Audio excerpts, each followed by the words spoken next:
ಕೇಂದ್ರ ಗೃಹ ಸಚಿವ ಅಮಿತ್ ಶಾ ಸಂಸತ್ತಿನಲ್ಲಿ ಡಾಕ್ಟರ್ ಬಿಆರ್ ಅಂಬೇಡ್ಕರ್ ಬಗ್ಗೆ ನೀಡಿರುವ ಅವಹೇಳನಕಾರಿ ಹೇಳಿಕೆಯನ್ನು ಖಂಡಿಸಿ ಹಾಗೂ ಅವರ ರಾಜೀನಾಮೆಗೆ ಒತ್ತಾಯಿಸಿ ದಕ್ಷಿಣ ಕನ್ನಡ ಜಿಲ್ಲಾ ಕಾಂಗ್ರೆಸ್ ಪರಿಶಿಷ್ಟ ಜಾತಿ ಘಟಕದ ನೇತೃತ್ವದಲ್ಲಿ ಸೋಮವಾರ ಮಂಗಳೂರಿನಲ್ಲಿ ಸಂವಿಧಾನ ಸಂರಕ್ಷಣಾ ಜಾಥಾ ನಡೆಯಿತು. ಈ ವೇಳೆ ಗೃಹ ಸಚಿವ ಅಮಿತ್ ಶಾ ವಿರುದ್ಧ ಘೋಷಣೆ ಕೂಗಿದ ಪ್ರತಿಭಟನಾಕಾರರು ರಾಜೀನಾಮೆಗೆ ಒತ್ತಾಯಿಸಿದರು. ಮಂಗಳೂರಿನ ಅಂಬೇಡ್ಕರ್ ವೃತ್ತದಿಂದ ಮಿನಿ ವಿಧಾನಸೌಧದವರೆಗೆ ಸಂವಿಧಾನ ಸಂರಕ್ಷಣಾ ಜಾಥಾ ನಡೆದು ಬಳಿಕ ಪ್ರತಿಭಟನಾ ಸಭೆ ನಡೆಯಿತು. ಪ್ರತಿಭಟನಾ ನಿರತರನ್ನುದ್ದೇಶಿಸಿ ಮಾತನಾಡಿದ ಮಾಜಿ ಸಚಿವ ಬಿ ರಮಾನಾಥ್ ರೈ, ಅಮಿತ್ ಶಾ ಅವರು ಅಂಬೇಡ್ಕರ್ ಬಗ್ಗೆ ಹೇಳಿಕೆ ನೀಡುವ ಮೂಲಕ ಸಾಮಾಜಿಕ ನ್ಯಾಯ ವಂಚಿತ ಸಮುದಾಯಕ್ಕೆ ಅವಮಾನ ಮಾಡಿದ್ದಾರೆ. ಮೋದಿ ಅವರು ಸಂವಿಧಾನದ ಪುಸ್ತಕ ಮುಂದಿಟ್ಟು ನಾಟಕ ಮಾಡುತ್ತಿದ್ದಾರೆ ಎಂದರು.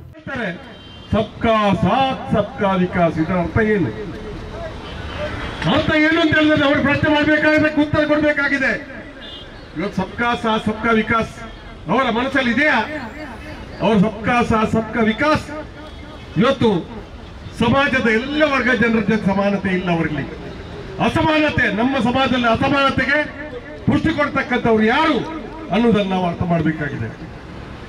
ಇದು ಒಂದು ಹೋರಾಟ, ಬಹುಶಃ ಇದು ಸಾಮಾಜಿಕ ನ್ಯಾಯದ ಹೋರಾಟ.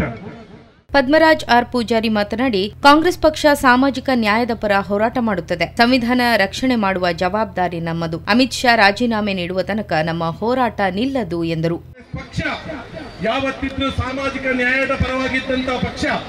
ಇವತ್ತು ಕಾಂಗ್ರೆಸ್ ಪಕ್ಷದ ಏನು ನಮ್ಮ ಐಡಿಯಾಲಜಿಗಳಿದೆ, ಇದು ಅಂಬೇಡ್ಕರ್ ಬರೆದಂತಹ ಸಂವಿಧಾನಕ್ಕೆ ಅನುಗುಣವಾಗಿ ಐಡಿಯಾಲಜಿಯನ್ನು ಇಟ್ಟುಕೊಂಡಿರುವಂತಹ ಪಕ್ಷ.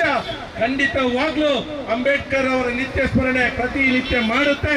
ಆದ್ರಿಂದ ನೀವು ಹಾಡಿರುವಂತಹ ಮಾತಿಗೆ ನೀವು ರಾಷ್ಟ್ರದ ಮುಂದೆ ಕ್ಷಮೆ ಕೇಳಿ, ಇಲ್ಲದೆ ನಿಮ್ಮ ಹುದ್ದೆಯನ್ನು ತ್ಯಜಿಸಿ ಹೊರಗಡೆ ನಡೆಯಿರಿ ಅನ್ನುವಂತಹ ಒತ್ತಾಯವನ್ನು ಹೇಳುತ್ತಾ ವಿಧಾನ ಪರಿಷತ್ ಸದಸ್ಯ ಐವನ್ ಡಿಸೋಜ, ದಕ್ಷಿಣ ಕನ್ನಡ ಜಿಲ್ಲಾ ಕಾಂಗ್ರೆಸ್ ಅಧ್ಯಕ್ಷ ಹರೀಶ್ ಕುಮಾರ್, ದಕ್ಷಿಣ ಕನ್ನಡ ಜಿಲ್ಲಾ ಕಾಂಗ್ರೆಸ್ ಪರಿಶಿಷ್ಟ ಜಾತಿ ಘಟಕದ ಜಿಲ್ಲಾಧ್ಯಕ್ಷ ದಿನೇಶ್ ಮೂಳೂರು, ರಾಜ್ಯ ಗೇರು ನಿಗಮದ ಅಧ್ಯಕ್ಷೆ ಮಮತಾ ಡಿಎಸ್ ಕಟ್ಟಿ, ಮಾಜಿ ಶಾಸಕ ಜೆಆರ್ ಲೋಬೋ, ಮಾಜಿ ಮೇಯರ್ಗಳಾದ ಶಶಿಧರ್ ಹೆಗ್ಡೆ ಹಾಗೂ ಕೆ ಅಶ್ರಫ್, ಕಾಂಗ್ರೆಸ್ ನಾಯಕರಾದ ಮಿಥುನ್ ರೈ, ಅನಿಲ್ ಕುಮಾರ್, ಸುಧೀರ್ ಕುಮಾರ್, ಶಾಲೆಟ್ ಪಿಂಟೋ, ಹಿನಾಯತ್ ಅಲಿ, ಎಂಜಿ ಹೆಗ್ಡೆ, ಲುಕ್ಮಾನ್ ಬಂಟ್ವಾಳ, ಬಶೀರ್ ಬೈಕಂಪಾಡಿ, ಕೆಕೆ ಶಾಹುಲ್ ಹಮೀದ್, ಸುಹಾನ್ ಆಳ್ವಾ ಮತ್ತಿತರರು ಭಾಗವಹಿಸಿದ್ದರು.